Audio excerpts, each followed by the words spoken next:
Bueno, buenos días. Gracias a todas las personas que están hoy en la sala.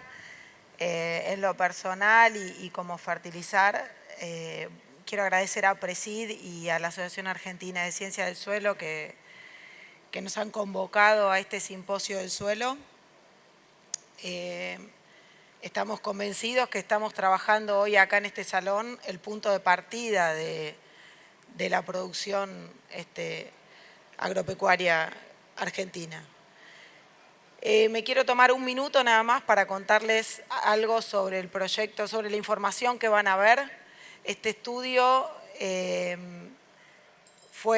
inició en 2011 cuando Fertilizar junto con el INTA, la Unidad Integrada Balcarce, realizamos este mapa de disponibilidad de nutrientes y sacamos una primer foto en 2011 y luego en 2018 a través del apoyo financiero que tuvimos de la firma Uralkali y de Nitron, pudimos sacar otra foto en 2018 y eso es un poco lo que, es lo que va a mostrar Nicolás. Pero me gustaría que más allá de lo que Nicolás va a presentar, vayamos pensando, va a servir también para las preguntas, pero tratemos desde el lugar que nos toca. A mí me toca desde una institución, pero otros son productores y otros son investigadores o asesores, incluso funcionarios públicos. Me parece que todos tenemos alguna, quisiera que se disparara alguna reflexión sobre en qué casos y en dónde tenemos que ser rápidamente reactivos de la información que vamos a ver y poder actuar, y qué otra información vamos a tener y tenemos que pensar cómo ser proactivos. Porque estos estudios lo que nos van a permitir es poner un poco el foco bastante amplio para entender qué tenemos que hacer y desde el lugar que ocupamos. Todos tenemos algún rol para cumplir con esto de la preservación del recurso natural. Somos administradores de un recurso natural y tenemos una responsabilidad enorme desde el lugar que nos toque. A mí me toca en lo institucional, pero a todos nos toca en algún lado. Así que mientras transcurra la presentación de Nicolás, quizá está bueno poder analizar este aspecto para poder después hacer las preguntas. Bueno, gracias Fernanda. Muy buenos días para todos. Y antes de empezar con Nahuel, queremos agradecerle a PRESID por darnos la oportunidad, a PRESID y a la Asociación Argentina de Suelos por darnos la oportunidad de presentar los resultados del grupo de investigación en este congreso. Como les decía Fernanda, lo que vamos a presentar son los resultados de un relevamiento que se hizo en la región pampeana en 2011 y ahora lo volvimos a repetir en 2008. Nosotros somos parte del grupo de relaciones suelo-cultivo que está formado por el INTA Balcarce, la Facultad de Ciencias Agrarias de Balcarce y CONICET. Y este proyecto se hizo en convenio con Fertilizar y fue financiado por Nitron y Uralkali.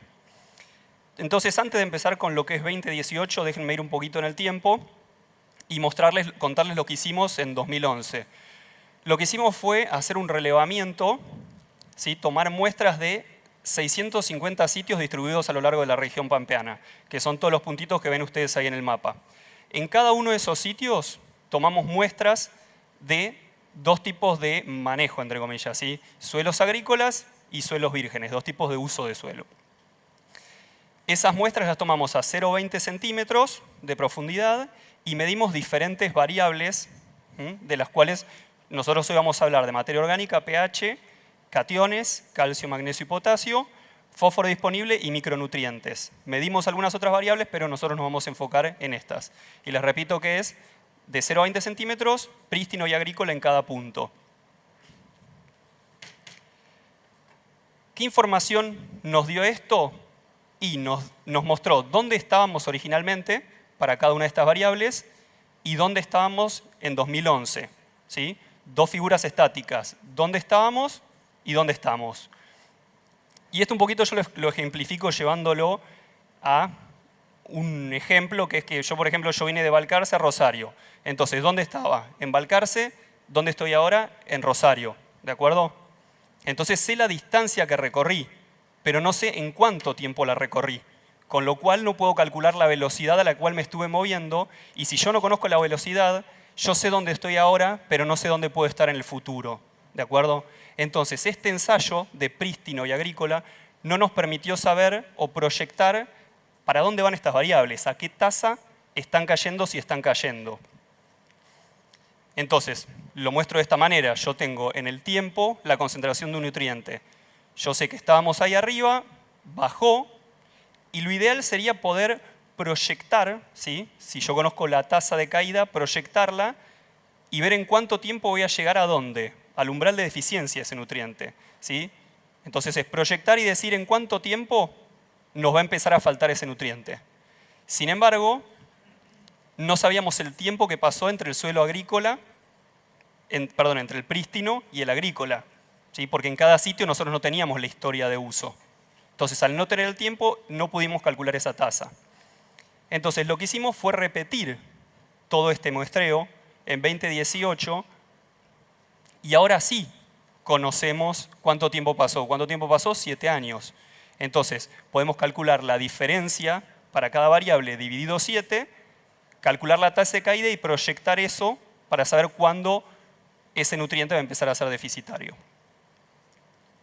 Entonces, esa es un poco la lógica del porqué de esto. Ahora lo que le voy a hacer es empezar a mostrarle los resultados, que es lo que tenemos en la columna que está de su lado izquierdo. Y algo más que tengo que explicarles es que los resultados van a estar divididos por subregiones dentro de la región pampeana. Estas subregiones no fueron definidas al azar, ¿sí? No fue que dijimos, bueno, esto va a ser la región A, B, C y D, sino que fue realizado por un análisis estadístico de clústeres que lo que hace es agrupar regiones con características similares. Entonces, como input le metimos textura, contenido de materia orgánica, fósforo, micronutrientes, bases, y lo que hizo fue dividir en estas 4 regiones, de las cuales yo les voy a estar mostrando los resultados. Entonces, miremos qué nos dio para materia orgánica. En cada uno de estos gráficos les voy a mostrar en el eje de la X la variable, en este caso materia orgánica, y va a haber 3 columnas, ¿sí? La columna verde siempre va a ser el prístino, el virgen.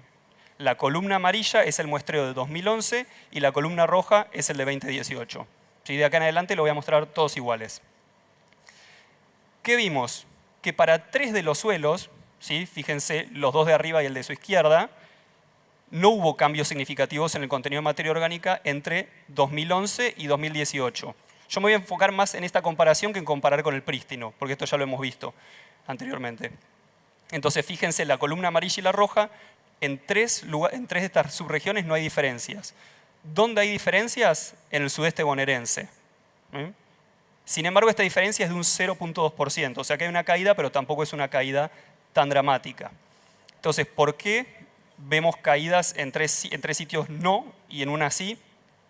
Nosotros tenemos que tener en cuenta que cuando uno pasa de un estado virgen, ¿sí? Convierte ese suelo, cambia su uso a uso agrícola, el contenido de materia orgánica no va a caer como una recta hacia abajo ilimitadamente, ¿sí? Sino que cae en un principio y luego se estabiliza hasta llegar a un nuevo estado de equilibrio, que lógicamente va a ser un contenido de materia orgánica menor al original. Entonces, lo que podría estar pasando es que los 3 sitios que no tuvieron cambio en estos 7 años están en ese plató, ¿sí? Ya estabilizaron su contenido de materia orgánica. Mientras que el suelo del sudeste bonaerense está un poquito más para el lado de la izquierda. Todavía tiene un poco más para perder. ¿Por qué tiene más para perder? Porque inicialmente de las 4 regiones son los suelos que más contenido de materia orgánica tenían. ¿Bien? Estos son los mapas, ¿sí? Tenemos el mapa del suelo virgen, 2011 y 2018.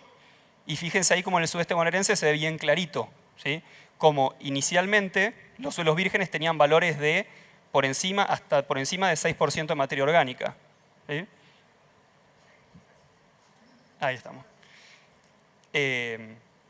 Tenían valores de materia orgánica por encima de 6 y ahora los valores están entre 4 y 5. ¿Bien? Entonces, como para ejemplificar, el sudeste bonaerense está muy bueno ahí para mirarlo en los mapas. Pasamos ahora a otra variable química, el pH. De nuevo, las 4 regiones. Y lo que vimos es esto, que en algunos de los suelos, fíjense, la parte que sería Santa Fe y sudeste bonaerense, vemos que hubo caída en el pH, mientras que en los otros dos sitios, en las otras dos subregiones, perdón, no hubo caídas significativas del pH. Sin embargo, hay una tendencia a la acidificación de los suelos.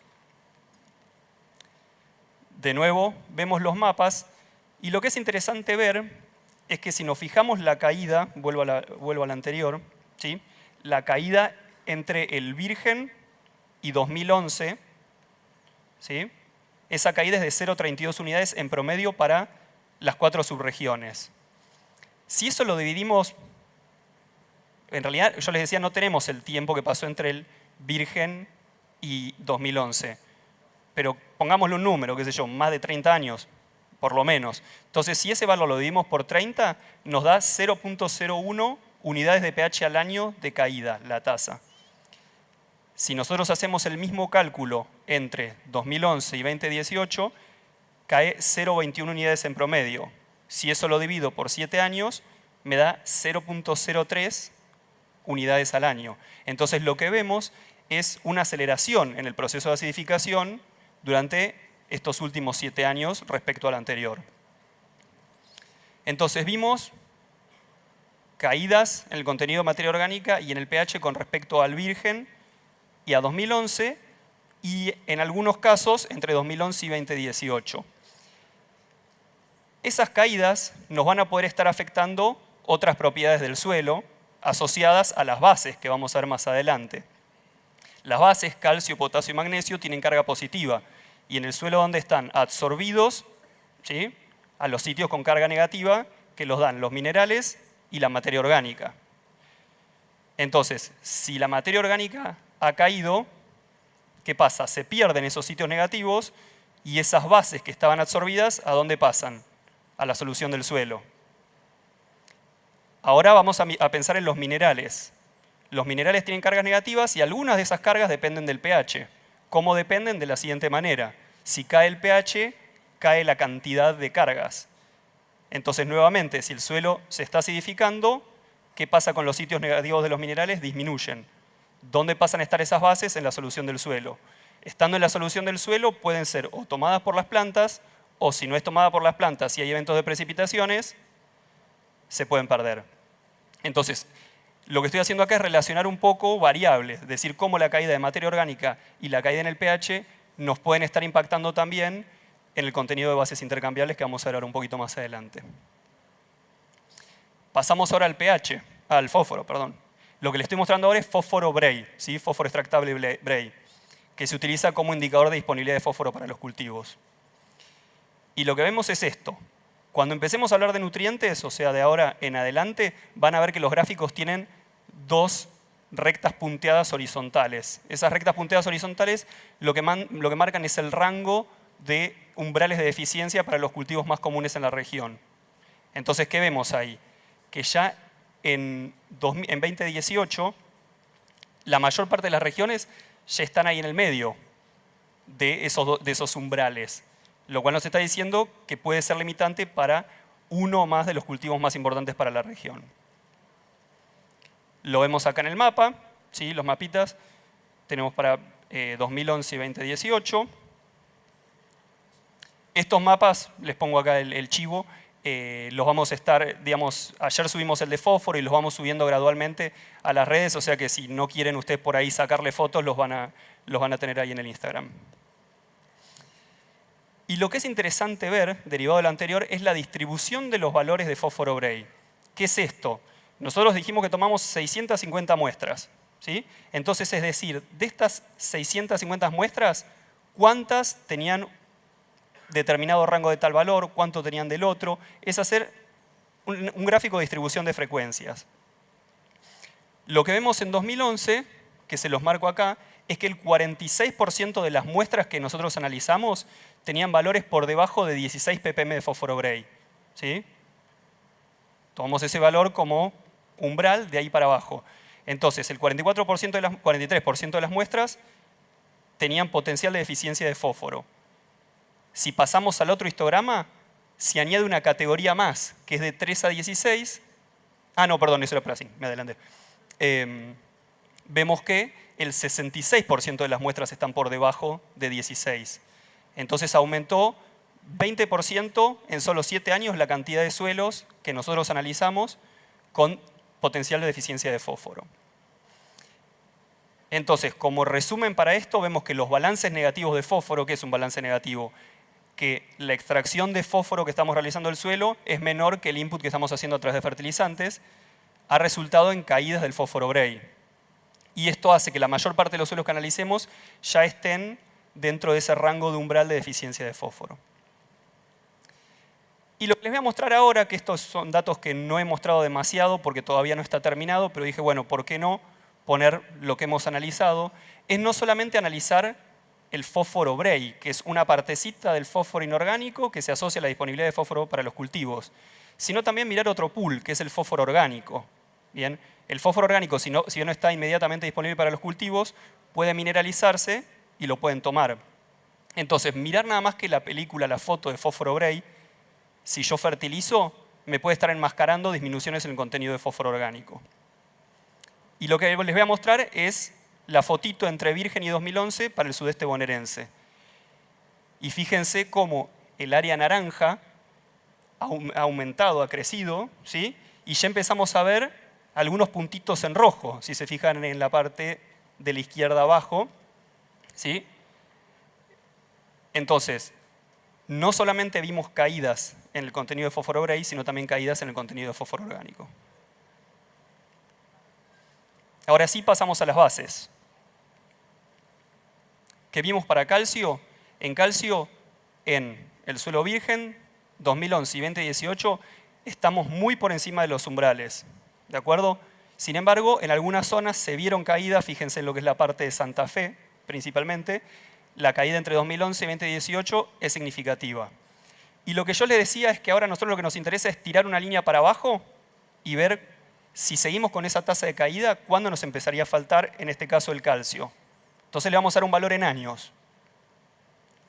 Fíjense que nos da en el mediano largo plazo para 3 de los sitios, pero para lo que es Santa Fe, a esa tasa de caída, si bien estamos bastante por encima del umbral, la tasa de caída es bastante grande, ¿sí? Entre 2011 y 2018.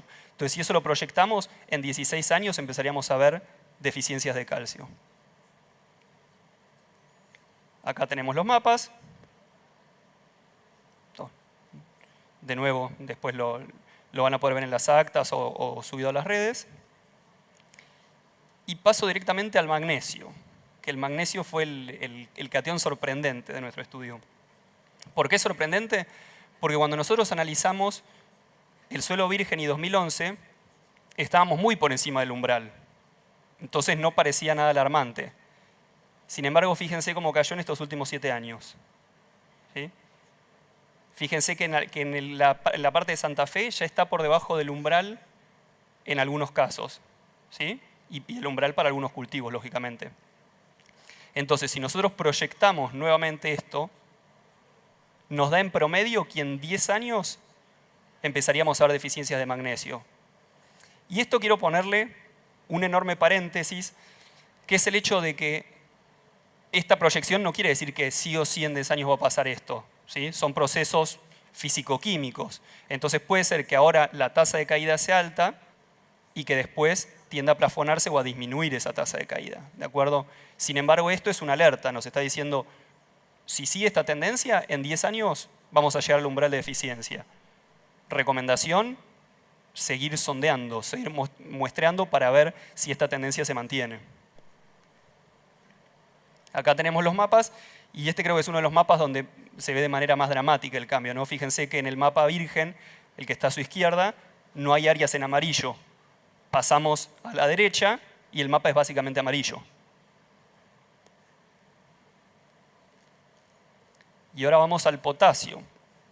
Potasio, otro nutriente que para estar en alerta. Justamente el martes hubo un taller acá mismo en Rosario sobre potasio para ver cómo taclear o cómo atacar el problema de potasio que derivó de estos resultados que les voy a mostrar ahora. Fíjense que en 3 de las regiones no hay, en realidad siempre estábamos muy por encima de los umbrales. Vemos una caída grande del virgen a 2011 y otra caída grande de 2011 a 2018. Proyectamos eso y nos da esto. En 3 de las regiones el problema es medio de mediano plazo, pero fíjense la zona de Entre Ríos. Si proyectamos eso en 4 años, empezaríamos a ver deficiencias generalizadas de potasio, lo cual no es nada disparatado si miramos el caso del vecino, ¿sí? Si miramos Uruguay, donde la fertilización con potasio no era algo común y de golpe, punto de inflexión y es generalizada. ¿Bien? Entonces esto es para poner el ojo ahí, es una alarma. ¿Alarma dónde? Centralizada en Entre Ríos. Acá tenemos los mapas y fíjense como de nuevo Entre Ríos ya estaba en niveles bajos de potasio. Esto es potasio intercambiable, ¿de acuerdo? Es el potasio que está en los sitios de intercambio y que se utiliza como indicador de disponibilidad de potasio para los cultivos. Y cuando vamos yéndonos para el lado de la derecha, cada vez se va poniendo más naranja y ya empiezan a aparecer partecitas rojas. Otra cosa, que esto deriva de la tesis de maestría de Gastón Larrea, él lo que hizo fue ir un poquito más para allá con los resultados del suelo virgen y 2011. ¿Sí? Entonces, no solamente analizar el potasio intercambiable, sino el potasio total.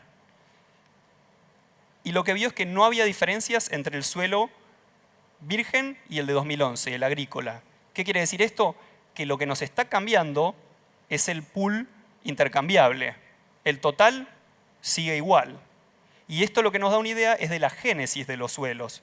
¿Bien? El potasio total que hay en el suelo. Y dónde se ve que los suelos originalmente ya tienen materiales originarios pobres en potasio, de nuevo en Entre Ríos. ¿Sí? Y es un poco la consecuencia de lo que vemos en el intercambiable. Entonces lo que quisimos ver es pensar, decir, a ver, ¿el potasio a dónde está yendo? Y se está llevando con la cosecha, ¿sí? Se está minando con los cultivos. Entonces tratar de ver si hay una relación entre la tasa de caída de potasio intercambiable y la extracción por parte de los cultivos. ¿Bien? Entonces fíjense, esto es para una de las regiones.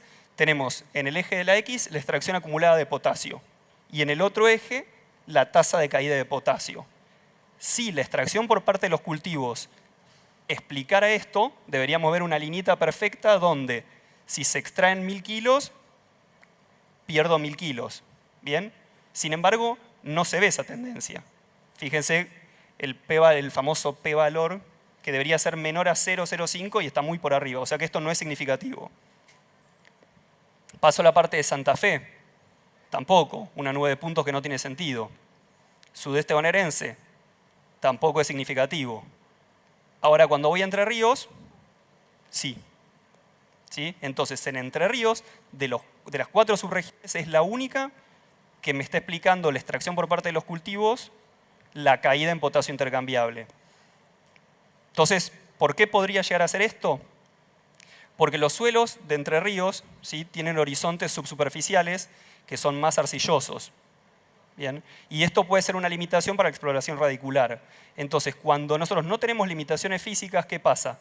Nosotros estamos muestrando los primeros 20. Yo por eso al principio les remarqué, muestramos 0,20, muestramos 0,20. Entonces yo estoy muestrando la capita de arriba, pero la raíz ¿hasta dónde va? Hasta abajo. Entonces el área de muestreo no coincide con el área de extracción.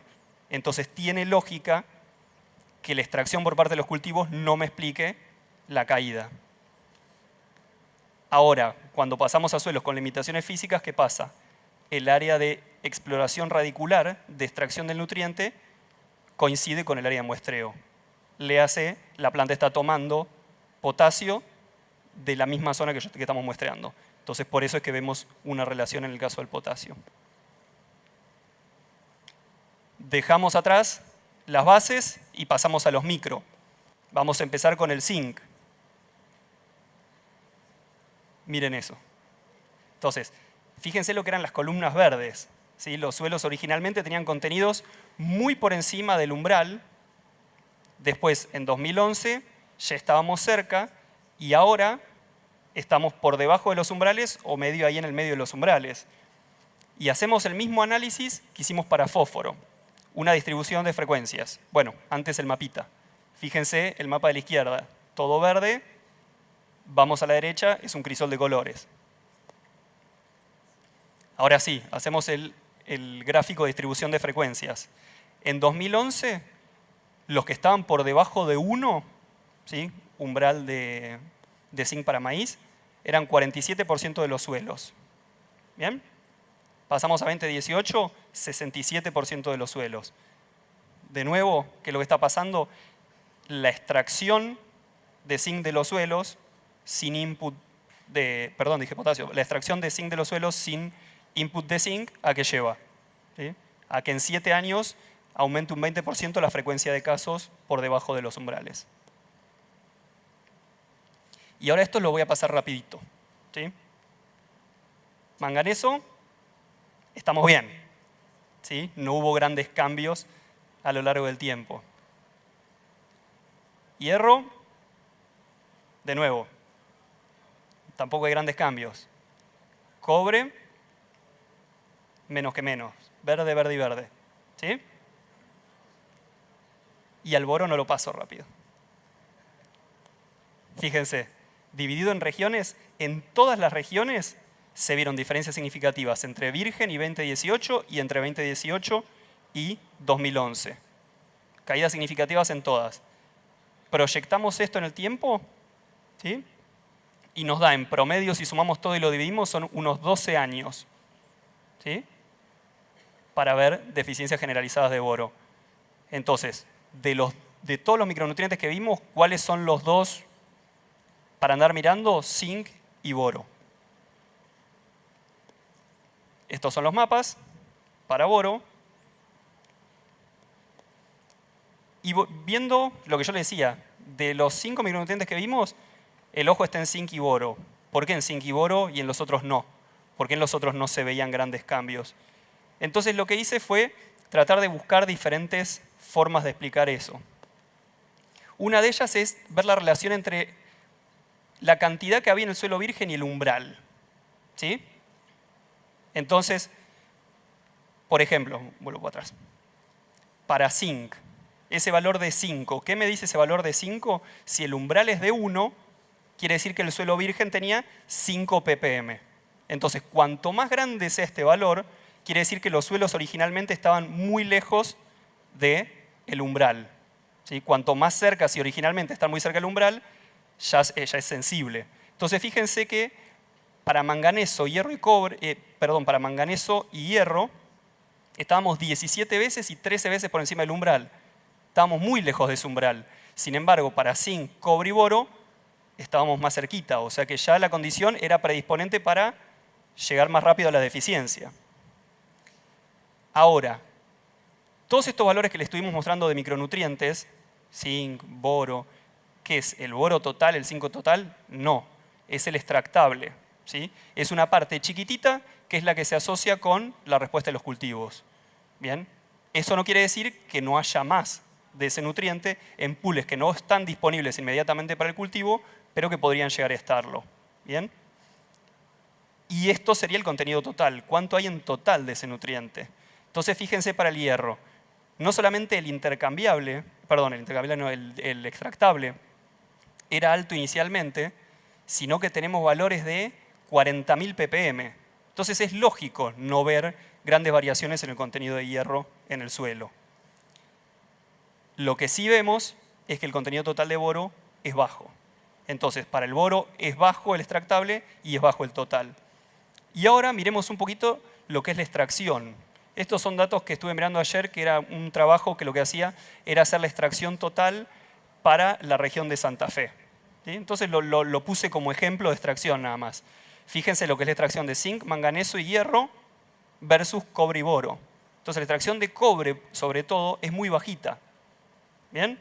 Entonces, si bien hay poco cobre, se extrae poco cobre. Y por eso no se ven diferencias. Para el caso de hierro y manganeso, se extrae un montón, pero hay un montón. ¿Bien? Entonces, por eso es que vemos las diferencias en zinc, que hay poco y se extrae mucho, y en boro, que hay muy poquito. No se extrae tanto, pero hay muy poquito. Bueno, como mensaje final para cada una de estas subsecciones o variables que fuimos midiendo, materia orgánica, lo que vimos es que solamente se vieron caídas significativas en el sudeste bonaerense entre 2011 y 2018, no en el resto de los suelos, y esta caída, siempre les relativizo esto, fue de 0,2%. En el caso de pH se observa que hay acidificación o sigue habiendo acidificación en algunas de las regiones. Para el caso de fósforo, los niveles de fósforo Bray que hay en la actualidad son limitantes para los cultivos en la mayor parte de los suelos sondeados. Acuérdense que era un 66%. O sea, en 2/3 de los suelos muestreados estábamos en nivel de deficiencia. Para las bases, ¿sí?, evaluamos calcio, magnesio y potasio. ¿Cuál es la alarma urgente? Potasio en Entre Ríos. En el mediano plazo, alerta amarilla, magnesio. Y para micronutrientes, zinc y boro, zinc ya, boro para controlarlo, serían los 2 micronutrientes limitantes para la región. Bueno, les agradecemos junto con Nahuel la atención y queremos decirles o volver a remarcar que esto en realidad es un trabajo de grupo, ¿sí? Yo solamente estoy presentando los resultados, que los iba a presentar Nancy Rosa, pero no pudo venir, que es el director del grupo. Así que nosotros somos un granito de arena, pero es trabajo de muchos. Así que muchas gracias.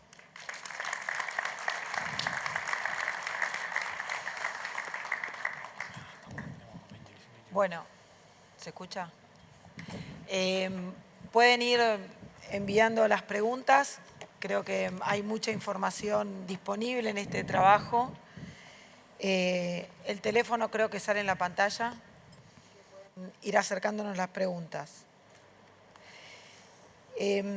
Igual yo tengo alguna preparada porque me parece que hay algunos conceptos que podemos profundizar. Y la primera es cómo debemos utilizar esta información correctamente. Digamos, hasta dónde, qué alcance tiene esta información, que es mucha, pero ¿cómo la leemos? Bueno, ¿me escuchan bien? Sí. La verdad que felicitar a Nicolás por la presentación muy clara. Esto es una foto, no es más ni menos que eso.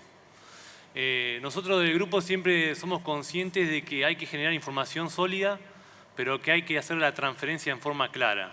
Digamos, con esto no quiero que mañana, por más que los laboratorios ganen menos plata, salgan a hacer todo muestreo de suelo de análisis completo y preocuparse por todas estas cuestiones que les presentamos. Sí queremos mostrar esta información y darle el marco de relevancia que tiene. Y lo cual uno lo esperaba. Lo bueno de esto que le pusimos, o le pusieron, o el grupo, el equipo, le puso valores. Todos sabemos que si hacemos agricultura sin reposición, los suelos nos lo van a marcar en mayor o menor medida.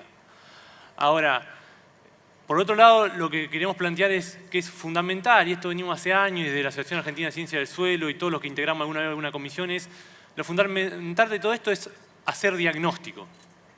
Hoy Beto Quiroga y Cristian hablaban del diagnóstico de la fertilidad física. Bueno, nosotros con todo esto queremos seguir alertando que la clave de todos estos trabajos es que tenemos que hacer más y mejores diagnósticos. Y ahí el diagnóstico no es solo muestrear más suelo y hacer más análisis. Ese es un error. El diagnóstico no contempla solamente muestrear el suelo. Fíjense que según la información que nosotros le acabamos de presentar, ustedes ven los datos de fósforo, los datos de zinc y salen de acá y ponen 2 gránulos de zinc y todo debería responder a zinc. O en todo su lote deben tener respuestas fuertes al agregado de fósforo. Y sin embargo hay veces que ustedes no lo ven. No ven eso. El análisis de suelo dice que el nivel de zinc es bajo, promedio de una zona. Ustedes van a su lote, le da bajo y no tienen respuesta. Entonces eso está diciendo que ahí nos falta la otra pata del diagnóstico, que es la interpretación. Hoy Beto Quiroga les decía que no basta con tener agua útil en el suelo. Lo importante es que la planta lo pueda tomar. Acá no basta con tener bajo zinc o mucho zinc en un suelo. Lo importante es que la planta lo pueda tomar. Si yo tengo una limitante de exploración radicular o tengo alguna otra fuente de zinc, de fósforo, de nitrógeno, por ejemplo, el aporte de nitrógeno que hacen los cultivos de cobertura, eso tengo que incorporarlo en nuestros modelos de diagnóstico. Es interpretación, es conocer procesos. Entonces, este es el marco de referencia. Tenemos que muestrear más. Muestreamos, lamentablemente, no llegamos al 20% de los suelos bajo producción. Esto se habrán cansado de escucharlo, pero lo seguimos repitiendo en todos los lugares donde tenemos la posibilidad. O sea que en el 80% de los casos manejamos nutrientes, manejamos cultivos sin saber lo que tiene el suelo. No sabemos dónde estamos parados. Ustedes acá me dirán, todos los que estamos en Apresidia hacemos muestreo de suelo. Ojalá que se sea. Ahora, no salgan a muestrear por muestrear. Inviertan tiempo en plantearse para qué voy a hacer ese muestreo de suelo. ¿Cuál es mi objetivo? Ese es el punto de partida. Y después sumen todas las herramientas disponibles basadas en conocimientos científicos para hacer una correcta interpretación de ese análisis de suelo. Porque lo primero que salen a decir es que el análisis de suelo no sirve. ¿Por qué? Porque me dio bajo, yo hice una franja con un nutriente en particular y no tuve respuesta. El problema no es del análisis. El análisis es una técnica más o menos noble. El problema es de la interpretación de ese análisis de suelo. Entonces, ese es el marco. Es la foto, tenemos problemas, tenemos zonas con más problemas, otras con menos problemas, pero nosotros cuando salimos de acá tenemos que ir y muestrear y ver cómo estamos y hacer una interpretación de ese análisis de suelo. Eso quiero que quede claro, ¿tá? Porque si no mañana van a llamar a todos los laboratorios del país pidiendo que tienen problemas de pH, como ha pasado, problemas de calcio, potasio o de micronutrientes, ¿tá? Ese es el marco. Contundente. Están llegando las preguntas. ¿Creen que hay alguna práctica de manejo, sea rotación, sea cultivos de cobertura o alguna otra, que pueda explicar las diferencias entre una foto y la otra en mayor medida? ¿Para qué variable en particular? No, no sé, elijamos nosotros porque no, pero materia orgánica podría ser. ¿Hay algo que podría ser, o incluso potasio, o incluso que haya una práctica, una cultura, una rotación? Puede ser, o sea, por ejemplo, para materia orgánica, ¿sí? Ese plafonamiento que se veía, ese no cambio entre 2011 y 2018, que nosotros por ahí lo mirábamos desde el lado de la estabilización del sistema, también puede ser, y ojalá sea por eso, por el hecho de una mayor difusión de prácticas como la siembra directa, el uso de cultivo de coberturas, que por ahí esté frenando un poquito ese cambio que se veía tan en picada en el contenido de materia orgánica. Pero, por ejemplo, para el caso de fertilización, creo que los resultados son bastante contundentes que demuestran la no fertilización, ¿sí? Porque los niveles caen muchísimo, incluso para fósforo, que es algo que uno esperaría que por ahí, ni siquiera mirar las bases, mirar los micronutrientes, mirar con los sospechosos de siempre, nitrógeno y fósforo. Nitrógeno no lo podemos mapear, ¿no? Pero mirar fósforo, ¿sí? Y después de décadas y décadas de hablar sobre la fertilización fosforada, y los niveles siguen cayendo. Acá nos preguntan concretamente sobre la zona del sudeste bonaerense con respecto al calcio alto y la caída del magnesio, siendo que hay deficiencias en caídas de este último, del magnesio, y no correlacionan ambas. Que una cae más que la otra, digamos. Eso tiene que ver con los niveles originales y la cantidad de calcio y de magnesio que hay en el suelo, es decir, el punto de partida. ¿Dónde estamos en el punto de partida? Tiene que ver con la extracción relativa de calcio y magnesio por parte de los cultivos y también con la dinámica diferente de calcio y magnesio. Uno piensa que son los dos cationes bivalentes, pero en realidad es diferente lo que es la absorción a los sitios negativos, ¿de acuerdo? Lo cual favorece un poco más al calcio que al magnesio y hace que el magnesio tiende a estar más en solución que el calcio. ¿Bien? Entonces hay diferencias desde la química de los cationes hasta la abundancia y la extracción. Sí, un comentario de eso. Tengan en cuenta que esas bases que les mostró Nicolás, el magnesio en cuanto a la partición de lo que se va en la planta grano es el más parecido, si bien no es nitrógeno ni fósforo, es lo más parecido. O sea, una gran cantidad del magnesio que se absorbe en la planta se va en el grano, mientras que el potasio absorbe mucho más la planta, pero quedan los residuos. O sea que de última hay un bombeo de potasio abajo hacia la zona más de arriba, pero el magnesio, por eso las caídas también han sido más importantes. Y además recuerden que siempre en magnesio los niveles son menores en los suelos. ¿Tá? Menores en los suelos. Entonces hay una combinación de esas cosas. Igual, en cuanto a la relación calcio-magnesio y umbrales y demás, de eso no tenemos mucha información ajustada para los suelos de la región pampeana. O sea, nos guiamos por umbrales ajustado para otras condiciones, que uno en algún momento pensaría que deben converger, pero las líneas de investigación que se están haciendo es tendiente a ajustar esos umbrales para nuestras condiciones. ¿Tá? Eso es lo que se está haciendo. Bueno, acá hay una concreta sobre boro.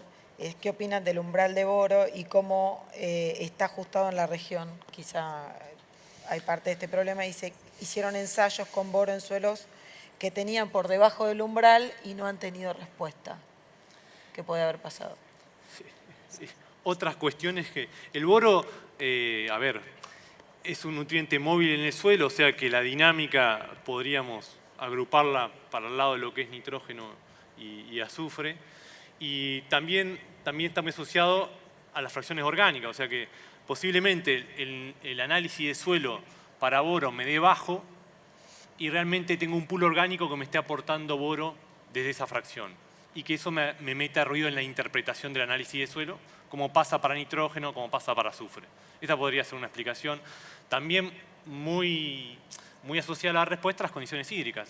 Nutrientes móviles llegan a la raíz por flujo masal, necesito que haya agua. Entonces, un año seco, un año húmedo puede ayudar a explicar por qué, aún teniendo boro, si es seco, puedo tener igual respuesta. Umbrales ajustados, calibrados para la región pampeana, con suficiente información, sólidos, no hay.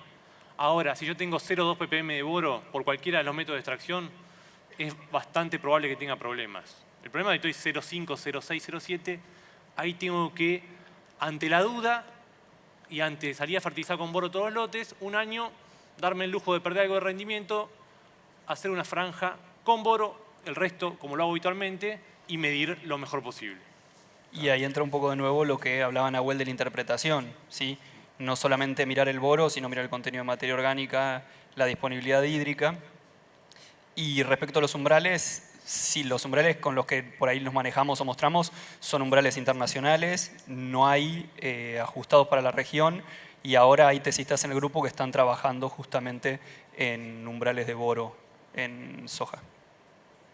Bueno, acá me preguntan si le han hecho cruzado esta información para hacerle algún análisis económico a esta información.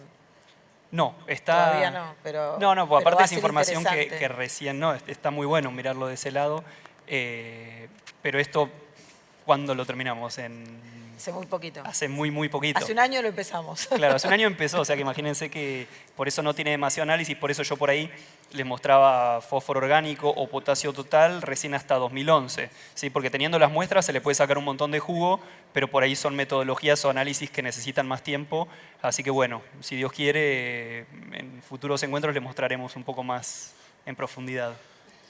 No solo, digamos, cruzar esto con la parte económica, que obviamente, como decía hoy Miguel, hay que buscarle algún incentivo para concentrarse en el cuidado del suelo económico, como él contaba la historia de Estados Unidos. Pero me parece también es importante cruzar toda esta información con las brechas de rendimiento, los mapas de brecha de rendimiento que hay en el país. Posiblemente la degradación esté explicando la mayor o menor brecha de rendimiento que ha medido, por ejemplo, el grupo de ecofisiología de Balcarce para toda la región pampeana en distintas zonas, digamos. Si esto explica o ayuda a explicar, bueno, todo eso es un trabajo, como ayer también decía Fernando Andrade, interdisciplinario, donde se sacan los mejores resultados. Pero esto recién comienza. Y Sí. es así, porque mirando nada más que mirando a ojo. Yo ayer estaba mirando los mapas de extracción de micronutrientes y es nada más a ojo. Uno ve la parte de Santa Fe, ¿sí? La zona núcleo, grandes extracciones y después mirás los mapas estos y es donde ves las grandes caídas, ¿sí? Entonces es algo nada más visual, pero ya te va dando una idea de que ahí hay algo. Bueno, vamos a hacerlo entonces, el análisis económico, después ponemos la fotito esa. Dale. Acá nos preguntan si existe alguna estrategia o si entienden que hay alguna estrategia de manejo que no sea el agregado químico de micronutrientes para resguardar la dotación de los micronutrientes en el suelo. Y hay otra pregunta relacionada también en ese aspecto con algún manejo más agroecológico. Sí, cuando uno habla de enmienda o habla de fertilizante, no necesariamente estamos hablando de fertilizantes minerales. Digamos, todo lo que son abonos orgánicos también son ricos según qué abono, pero son ricos en micronutrientes y pueden aplicarse. Me olvidé la primera parte de la pregunta, me distrajo el run run de fondo. Sí. No, que si había algún manejo alternativo. Incluso acá entró otra recién que dice cómo puede impactar, por ejemplo, en la disponibilidad de nutrientes algún aumento significativo de la parte biológica del suelo, una mejora en esa parte también. Sí, por ahí, si hablamos del orgánico, estaríamos más pensando en el boro, pero hay estrategias, digamos, no soy muy ducho en el tema, pero todo lo que es el uso de microorganismos solubilizadores, como para solubilizar micronutrientes también. Hay que mirar los cambios de pH, ¿sí? Que es la dinámica de micronutrientes, está muy asociada al pH, entonces si nosotros estamos viendo cambios de pH, cómo eso nos va a afectar la disponibilidad o no de micronutrientes en el mediano plazo. Bueno, acá hay una pregunta adicional, quizás retomamos un poco el tema, van entrando ahí un montón. Está peor que el grupo del colegio, les digo, estalla. Ahora hay una que dicen, en realidad están tratando de asociar la mortandad de animales por caída de minerales, por falta de minerales, y que no parece que faltaran en el suelo, concretamente hablando de magnesio y de cobre, ¿no? Como que tenemos los suelos bien dotados, por lo que parece, no hubo cambios, incluso desde condiciones prístinas, pero sí hay un aumento en la muerte de animales por falta de esos minerales. Sí, eso, digamos, no Sí. somos especialistas en la temática. Les recomiendo que consulten al servicio de diagnóstico de la Unidad Integrada Balcarce, de veterinaria, que tiene un servicio de residencia muy bueno, producción animal, que trabajan, hay tesistas y demás, hay mucha información ahí, pero es más asociado a un desbalance a nivel de planta y estado fenológico del cultivo, digamos. En invierno, con algunas condiciones en particular, ese forraje, ese verdeo tiene más agua, está más desbalanceado, y eso después en la ingesta le genera al animal ese desbalance. Claramente no está asociado con el nivel que tiene en suelo, es un problema de estado de crecimiento de ese verdeo, la condición, los inviernos más húmedos y el consumo. Pero con esto no está cruzado con eso. Pero en el grupo ese les recomiendo que se contacten. Los que estén interesados, hay tesis de posgrado en esa temática, muy buenas. Se ven respuestas en azufre en el sudoeste bonaerense, en Fina. Si podés comentar algo, si pueden comentar algo sobre la respuesta a azufre. Sudoeste. Tenemos al especialista. Sí, la respuesta, digamos, el proceso del sudoeste bonaerense, inicialmente el problema era fósforo, después con la caída de la materia orgánica fue nitrógeno, siguió bajando la materia orgánica y empezó a ser azufre. En todas esas condiciones, digamos, cada vez uno ve con mayor frecuencia respuesta a los distintos nutrientes que entran en deficiencia. Eso no garantiza que si yo vengo a la zona endémica que hace 30 años hay respuesta a azufre, como en el sur de Santa Fe, siempre tenga respuesta. Eso garantiza que yo ahí en esos lugares tengo que poner más esfuerzo en el diagnóstico. El diagnóstico es muestrear e interpretar. Y para el caso de azufre en particular, la interpretación no es solo sulfato 0,20 o 0,60 centímetros. Hay trabajos que muestran que hay que mirar otras cosas. Si tengo napa en alguna zona, si tengo tosca, si tengo materia orgánica, cuánto es el pool lábil, digamos, y ahí, en función de eso, poder identificar los lotes con problemas. Lo que sí se sabe es que una vez que yo tengo instalado el problema de azufre en un lote, como pasa con nitrógeno, es que si no cambio mi manejo, mi estrategia, mi rotación, mi cultivo, esa condición la voy a tener siempre. Es así. Entonces, el problema de azufre particularmente es identificar lotes con deficiencias. Y ahí tengo que poner todas las herramientas que tengo disponibles para hacer una correcta interpretación del análisis de suelo.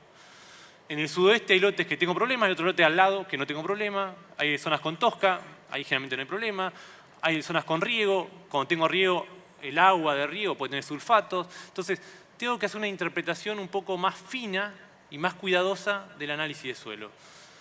Lo que les recomiendo, los que tienen dudas, de vuelta, muestreen, analicen, hagan una franja con azufre en este caso, no con zinc, con azufre y el resto igual, y midan. Y si tienen alguna duda, análisis de grano, que hay metodologías ajustadas para distintos cultivos para azufre para identificar lotes con problemas. Hagan más diagnóstico y mejor. Quizá es el momento, porque hay una consulta de por qué no está el mapa de azufre. Digamos, Me parece bueno aclararlo. La forma disponible para los cultivos de azufre y sulfato, así como para nitrógeno, es mayoritariamente nitrato, que son son formas móviles. Entonces, si nosotros muestramos y hacemos el mapa hoy y muestreo mañana, va a ser diferente. ¿Sí? Si llovió, cambia. Entonces, no se puede hacer mapa de nitrato y mapa de sulfato, ¿sí? Porque es una variable altamente variable. Lo que sí estamos trabajando es en hacer mapas de nitrógeno total, nitrógeno potencialmente minerable, azufre total, como les decía hoy, fósforo total, fósforo orgánico. Entonces, digamos, esas variables sí las estamos midiendo, que si bien no afectan directamente a lo que es el uptake por parte de la planta, sí pueden ser utilizadas, como por ejemplo en el caso del nitrógeno potencialmente minerable, para tener una buena interpretación de los resultados. O sea, ayudarían al diagnóstico. Y acá respecto a la metodología también nos preguntan si es correcto analizar solo el fósforo en los primeros 20 centímetros o si tenemos más información. El fósforo Bray, y esto seguramente mañana vamos a hablar de esto en el taller que hay, es Pasa el chivo, los invitamos. Los invitamos mañana. Es un indicador, ¿sí? Y es un indicador que está calibrado a 0,20, lo cual no quiere decir que las plantas puedan tomar de más abajo y que haya más abajo, ¿sí? Pero para el diagnóstico se utiliza como herramienta de diagnóstico de 0,20. Por eso se utilizó 0,20. Igual estos resultados, ¿qué nos están mostrando? Por ejemplo, para el caso de bases. Y que claramente en 3 de las regiones que vimos, los cultivos se están tomando de más abajo bases. Entonces, ¿cómo fue el cambio? Nosotros vimos el cambio de 0,20, ¿cómo habrá sido más abajo? No tenemos esa información, pero nos está direccionando a eso, nos está llamando a mirar un poco más abajo la próxima. Sí, perfecto. Bueno, se nos acabó el tiempo. Me parece que lo que nos tenemos que llevar es que hay mucha información disponible en este panel, en el anterior y seguramente en todo lo que transcurra en este salón hoy, pero tenemos que esforzarnos por hacer mejores manejos desde lo productivo y la sustentabilidad, tratar de tomar las decisiones empresariales correctas en función a esta información disponible y también probablemente trabajar sobre la posibilidad de contar con políticas que estén acorde a las problemáticas que tenemos hoy. El tema hoy salió a la mañana, lo hizo referencia a Cristian Álvarez sobre una ley de suelos. La verdad es que hay cosas para hacer desde todos los lugares. Y las instituciones seguir trabajando en esto y crean que tenemos mucha más información, está disponible y pueden solicitarla. Les agradecemos a todos. Creo que siguen acá, no hay intervalo ahora. Así que no se vayan.